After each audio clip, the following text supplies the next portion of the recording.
Racist white people will cut their nose to spite their face. Watch this video, and I'll be right back. Not only were over 2,000 public pools filled with concrete so black people couldn't use them after segregation ended, but there were also racists that poured acid into pools, racists that physically attacked black people for swimming in public pools. Cities also sold their public pools to racist white people so that they could become private pools. Those private pools then became swim clubs that could deny membership to black people. Also, after segregation ended and public pools shut down, that's when you started seeing the rise of people getting pools at home. You also saw the closure of public amusement parks and public water parks. This was an ad for a free public amusement park and water park at a public state fairgrounds. When public parks and public playgrounds were for white people only, they were much more elaborate and expensive. This is a public playground in Mobile, Alabama, and it has a Ferris wheel. This was a whites-only playground in North Carolina that had a train, a merry-go-round, and a Ferris wheel. Here's the Klan on a Ferris wheel at a public playground. But when segregation ended, all these racist white people didn't want to share all these public spaces, so they just shut them down. Yes, many universities in the United States were free until segregation ended. And it will shock no one to learn that a major reason was Ronald Reagan. Free college was the norm all over America until the 1960s. Both four-year colleges and community colleges were free. White students were favored for free university until protests erupted all across the United States because of the Civil Rights Movement. In 1966, Ronald Reagan was elected governor of California. He proposed that the University of California should start charging tuition. In his words, this was to get rid of undesirables. This began a nationwide effort to maintain white supremacy by making public colleges and university cost money. This problem became much worse when Ronald Reagan became president.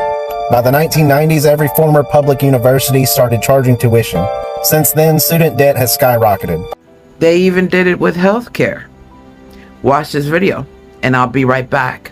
He published a book called Race, Tendencies, and Traits of the American Negro, in which he lays out all the numbers, and then he concludes that if we simply avoided allowing black people to have any access to health care, that within 2 or 3 generations, the whole race would die out, and that would solve the race problem in America. When Teddy Roosevelt, 1912, proposed a national health care system, people said no because black people will get it.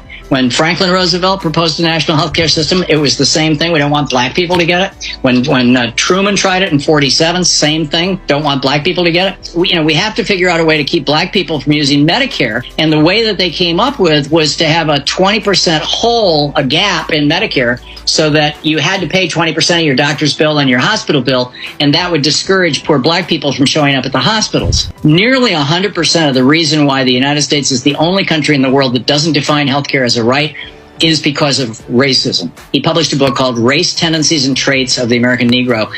Their hate for black people is what's stopping the progress in this country. They will deny their children from having fun parks and pools everywhere because black people can use it. So fuck that. Kids, you don't get to go play in these nice pools because there's black folks there.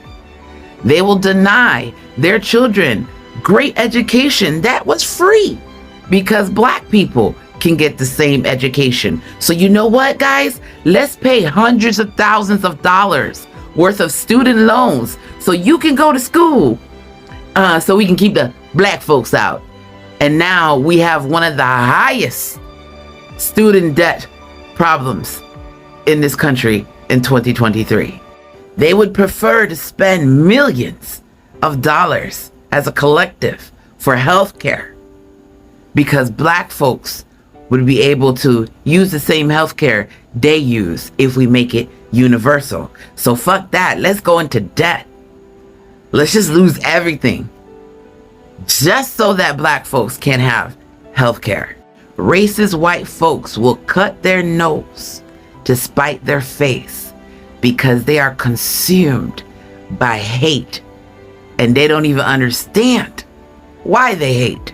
They don't understand that they have been brainwashed by the elites to hate black people, to say that black people is the reason why that their life sucks, so that these same elites can go in their pocket and take their money. Who runs the schools? Who gets the money? Who runs Big Pharma? Who gets the money? It's not poor white folks. Again, cut their nose to spite their face, just so that they can deny black folks privileges. Because lower class white folks, middle class white folks, the only power they have is to turn around and punch down. Because the elites are taking everything from them. They are now becoming the modern day slave. But this time, they don't even know that they're the slaves. Remember, diversity, equal power. We can change the world when we work together and protect black women. Until next time.